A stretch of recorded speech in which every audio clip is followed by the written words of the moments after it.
Après de nombreux remaniements au cours des siècles, le château royal de Saint-Germain-en-Laye fut voué à la celtologie par Napoléon III. Regroupant désormais de précieuses donations, collections publiques et privées, il constitue, outre son département sur les Gaulois, le plus important centre du monde pour l'étude du quaternaire.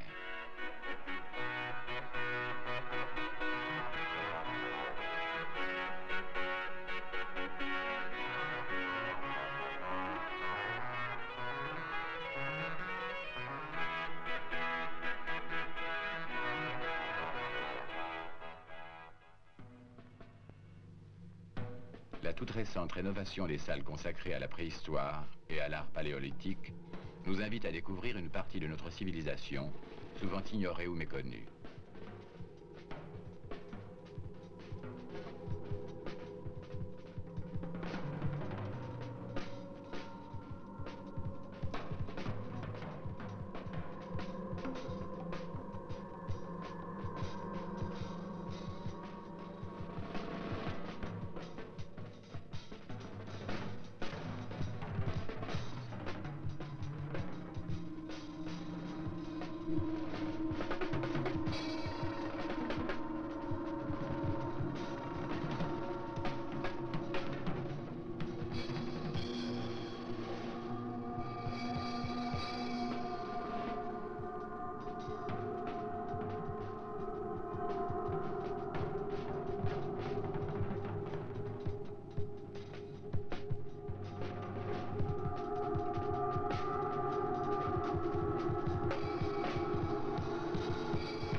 Antiquité de l'âge de bronze.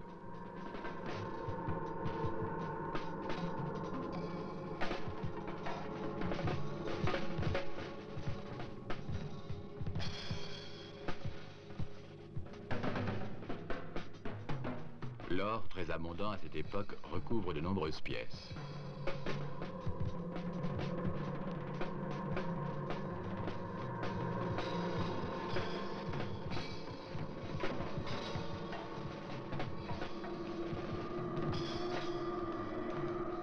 En 750 avant Jésus-Christ, la découverte du fer aura des répercussions économiques et sociales considérables. En 450 avant Jésus-Christ, les tribus celtes se répandirent dans l'Europe occidentale. Ceux qui occupèrent la France reçurent le nom de Gaulois. Ce sont les tombes qui nous livreront de précieux éléments sur leur civilisation. En effet, la coutume voulait que le défunt fût habillé, paré de ses bijoux et de ses armes, muni de provisions contenues dans des vases.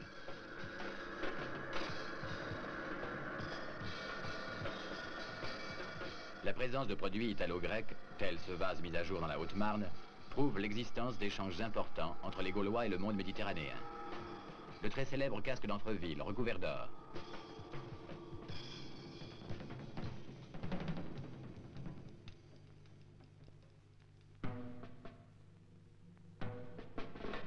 L'or encore dans ses bijoux, où l'on reconnaît la typique torque gauloise.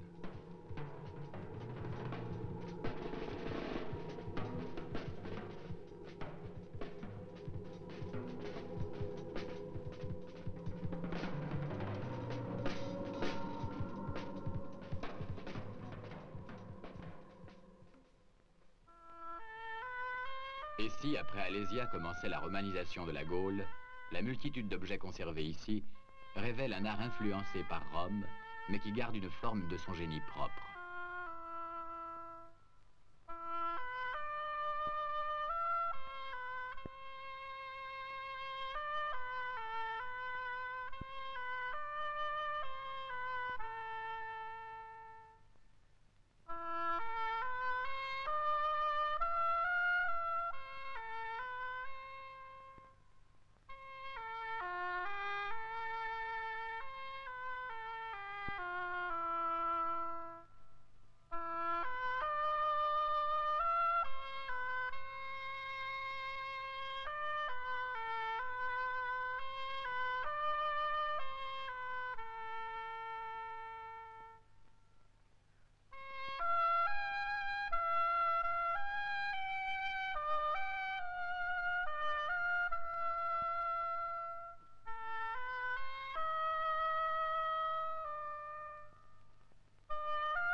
Mais les grandes invasions vont provoquer la chute de l'Empire romain et donner naissance à une nouvelle civilisation encore mal connue, le monde mérovingien.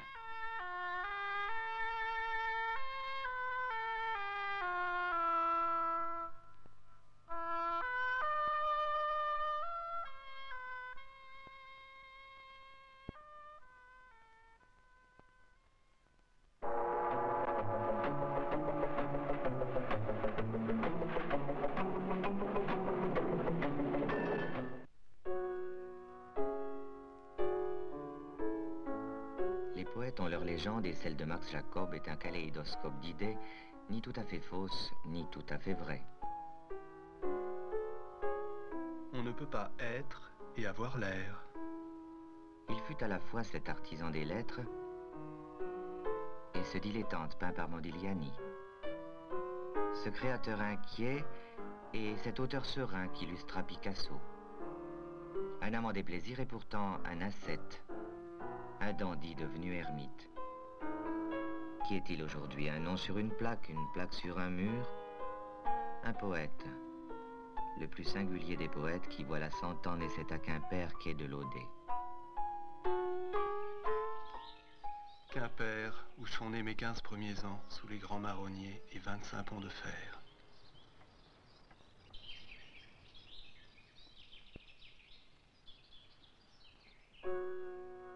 Près de là, son père avait un atelier de broderie.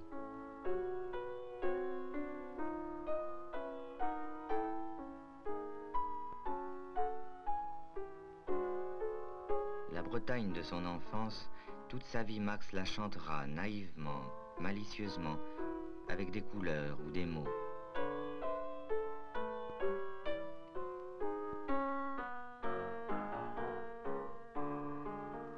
Une dame qu'il y a sur son âne, un petit qu'elle tient dans ses bras. Venez ici, pauvres gens, venez manger avec nous. Dites où vous voulez aller, nous irons avec vous. Non, ce n'est pas encore le temps. Jésus reviendra dans 30 ans. Du large, je ne reconnais pas ma maison sur la falaise. On l'a passée au lait de chou. Du bourg, je ne reconnais pas ma maison sur la falaise. On a mis de l'ardoise au lieu de chaume.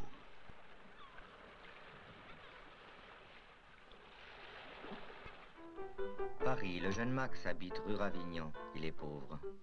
Je dessinais avec le dos d'un porte-plume sur du papier d'emballage. Ses amis du bateau Lavoir à Montmartre s'appellent Pablo Picasso, André Salmon. Il peint pour vivre et il vit pour écrire. En 1913, la publication du Cornéadé lui apporte la notoriété. Saint-Mathorel, la défense de Tartuffe, le Phanérogame sont illustrés par des peintres célèbres, Derain, Juan Gris, Picasso bien sûr, et Max Jacob, car ces gouaches enfin connaissent le succès.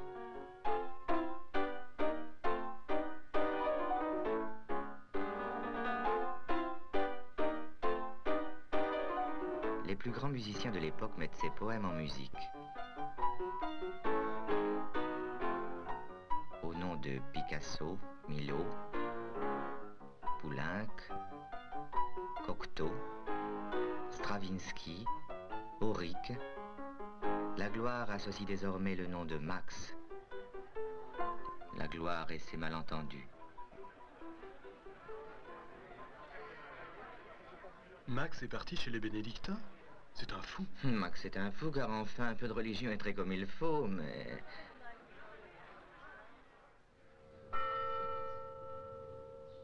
Oui, Max est un fou d'absolu.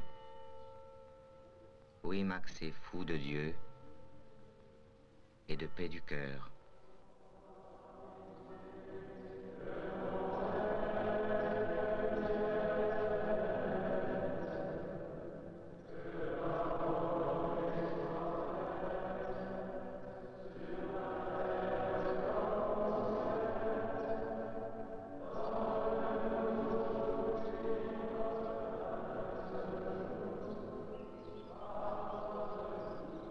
Paris lui reprochera comme une ingratitude cette retraite à Saint-Benoît-sur-Loire, où pendant près de 20 ans il vivra à quelques fugues près l'existence d'un moine et d'un paysan. Et Pourtant, c'est à cette vie simple, à ce calme studieux que nous devons le laboratoire central, les poèmes de Morwen le Gaélique, les ballades et les méditations, exercice quotidien d'une école de vie intérieure.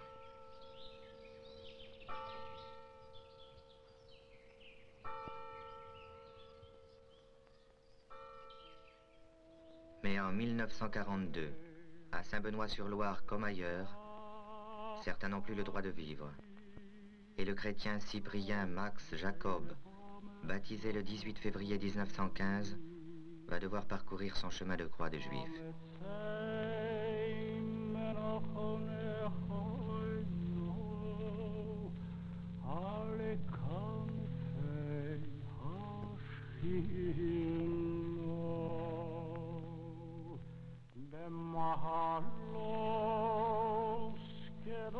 Il est arrêté en février 1944, interné au camp de Drancy. Jean Cocteau et les amis de Max écrivent pour le sauver. Les sous-signés se permettent de signaler aux autorités compétentes le cas très spécial de Max Jacob. Son âge et son attitude si digne et si noble nous obligent par le cœur et par l'esprit de tenter une suprême démarche. Mais nul ne revit Max. La vie des poètes n'est peut-être que le prétexte de leurs œuvres. Ouvrez votre cœur et changez-le en encrier. Encrier d'où jaillit une source si pure que Max le centenaire demeure le plus jeune des poètes français.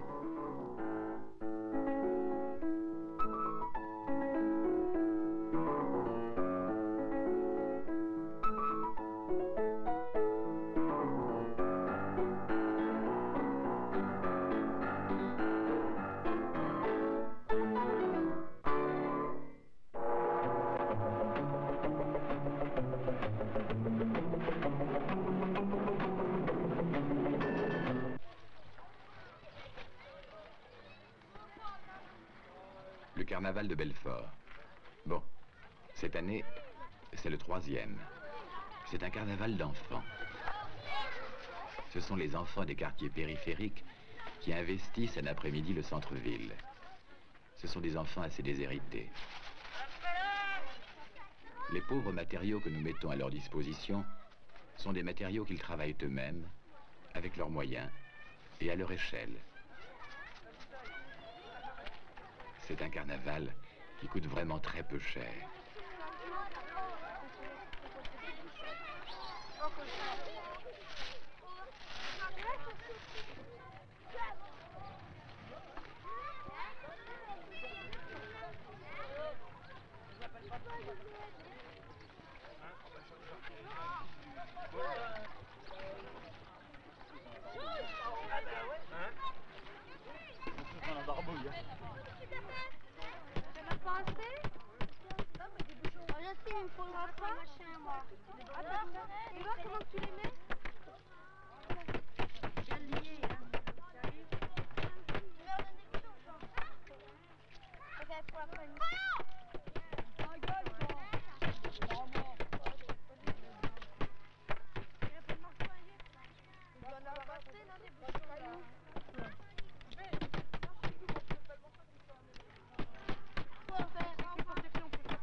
Contre le mur, hein. Attention, regardez devant vous.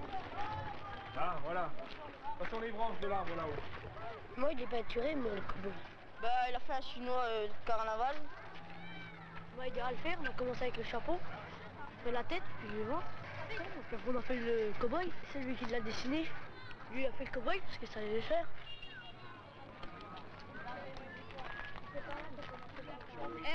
Afin de réserver au défilé une unité de style, les animateurs des centres culturels des différents quartiers définissent en commun les orientations et les options plastiques.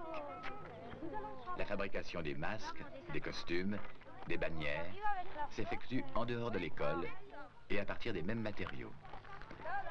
J'avais mis acheté tout longtemps.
Pendant la fête, les rôles sont inversés. Les enfants ont pris possession de la chaussée et des places et en tirent une évidente fierté. Jour de joie pour le gamin qui peut montrer le fruit de son travail, qui peut crier, chanter en toute liberté.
Dans le salon gris du théâtre d'Orsay. Jeune fille, à Royan, dit Jean-Louis Barrault dans ses souvenirs, elle avait dit une fable lors d'une fête de charité. Par hasard, de Féraudy était là. Il avait conseillé à la maman de lui faire du théâtre. La maman avait accepté, à la condition qu'elle fît le conservatoire et qu'elle entrât à la Comédie Française. Voilà la Comédie Française. Et moi, ayant le bonheur, toute jeune fille, d'interpréter Ophélie dans Hamlet.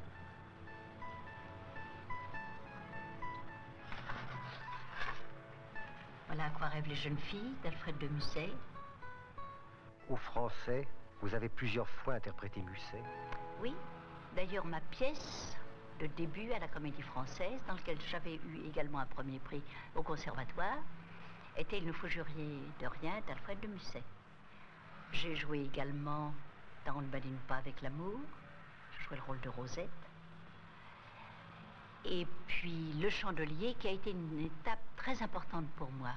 C'était la première fois que l'on me confiait un rôle de jeune femme, car tous les rôles, là, que je viens de vous dire, comme Aquarelle de jeune fille également, étaient des rôles de jeune fille. En 1946, vous fondez votre compagnie. Ça, c'est l'origine. Notez bien que vous voyez, je reconnais notre appartement, d'ailleurs que nous n'avons jamais quitté. Et ça devait être en cours d'une répétition, car nous répétions souvent chez nous, comme ça. Nous sommes restés à Marigny 9 ans. Et c'est d'ailleurs dans ce théâtre-là que nous nous sommes installés en 1946, c'est-à-dire en quittant la Comédie Française et en formant la compagnie. C'est ça. Et ça, c'est au Marigny. Ça, c'est au Marigny. C'est le rôle si difficile de Célimène dans le Misanthrope. C'est le plus difficile du répertoire. Et c'est encore le Misanthrope. Et vous voyez là, vous apercevez 2 fauteuils qui sont les mêmes que ceux dans lesquels nous sommes assis, puisque ce salon représente d'ailleurs en trompe-l'œil le décor du Misanthrope de cette époque. Pour Lucrèce de Giraudoux, très très belle pièce avec Edwige Feuillère et Jean de Sailly. Et là, portrait de Lucrèce, en effet, portrait de Lucile. Ça, ce sont les fausses confidences de Marivaux. Alors ça, c'est Occupe-toi d'Amélie, de Feydeau, le mariage d'Amélie avec Jean de Sailly. Notre premier vaudeville. La Cerisay de Tchekhov. Très important, si vous voulez que je parle comme ça par événement suivant ma vie, c'était mon premier rôle de mère. Ah, alors là, nous avions déjà déménagé, commençaient les grands voyages de la compagnie, même à travers Paris, c'est-à-dire que nous sommes restés, après le départ de Marigny, nous sommes restés 1 an à Sarah-Bernard et nous y avons joué, en effet, Madame Sangère, qui m'a beaucoup amusée à interpréter. Nous voilà au Palais Royal, où nous avons monté le chef-d'œuvre d'Offenbach, La vie parisienne. Ça, c'est la grande pièce, moi, que je considère le chef-d'œuvre de Samuel Beckett, qui est Oh les beaux jours, et que nous avons créé à l'Odéon. Et voici Claudel, voici Christophe Colomb, Jean-Louis Barrault et moi. La secousse, le scandale, dirons-nous, avec le chef-d'œuvre de Jean Genet, Les Paravents, toujours à l'Odéon, Théâtre de France. Des journées entières dans les arbres de Marguerite Duras. Oui, oh, je dirais presque la recréation, parce qu'elle y a beaucoup travaillé, remis d'elle-même vraiment beaucoup. Et ça c'est Harold des Maudes, la pièce d'amour et d'optimisme et d'amour à la vie. Ce soir, je joue dans Pas moi. Eh oui, c'est vous. La dernière œuvre de Samuel Beckett qui dure 18 minutes exactement. Au cinéma, c'est Jean-Benoît Lévy qui vous a révélé. Il y a eu Jean-Benoît Lévy qui est venu m'apporter l'histoire admirable de Léon Frappier, duquel il avait tiré un film, La Maternelle, qui a été un grand film, un grand événement dans le cinéma français de cette époque. Il y a eu Grémillon, qui est certainement de tous les metteurs en scène français celui qui a été le plus fidèle et le plus attentif à votre personnalité et à votre talent. Nous nous comprenions admirablement, je l'aimais tendrement, oui.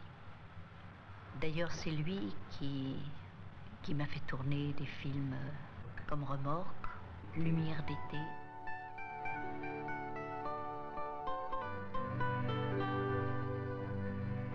Peut-être ce rôle est-il votre plus heureux souvenir? Ah, c'est là où tout a commencé, dirons-nous, puisque c'est dans ce film et en le tournant que j'ai connu Jean-Louis et que nous ne nous sommes plus quittés depuis. C'est donc Hélène.